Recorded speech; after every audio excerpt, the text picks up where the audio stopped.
what kind of advice, what kind of message do you have for people who are living close to someone with colitis, who are living with someone who has colitis, who are living with someone who got recently diagnosed, who is struggling?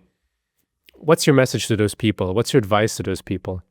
The relationships in a marriage with a chronic illness are difficult. Yes, my ex-husband was doing the best that he could to be supportive, but there's still a limitation of understanding, and there's a pressure, right? Not only that I was fully aware that this isn't really what he signed up for when he married me, right? And so I carried a lot of that burden and disappointment, feelings of disappointment. Not that he made me feel that way, but I felt it.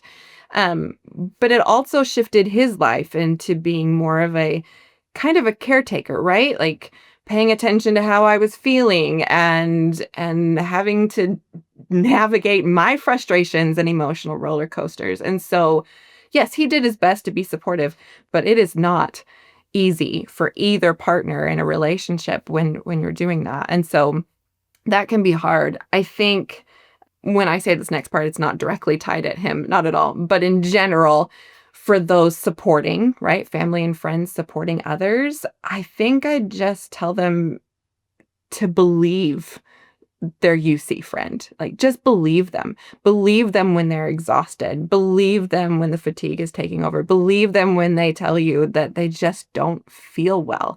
To actually honor that and trust that when they're actually vocalizing that out loud, that's when it's real. Because most of us aren't even going to say it in the first place. But right when we're saying it out loud and being like, I'm setting those boundaries, allow people to set their boundaries, respect those, bring joy and light and hope, spend time with them. Even that means like playing a card game on the couch together, right? Just allow yourself to adapt to their needs, believe them when they're talking about how trashy they feel, and let them know that they're still very much loved and valued, despite the fact that they are not living in the way we all expect to be living.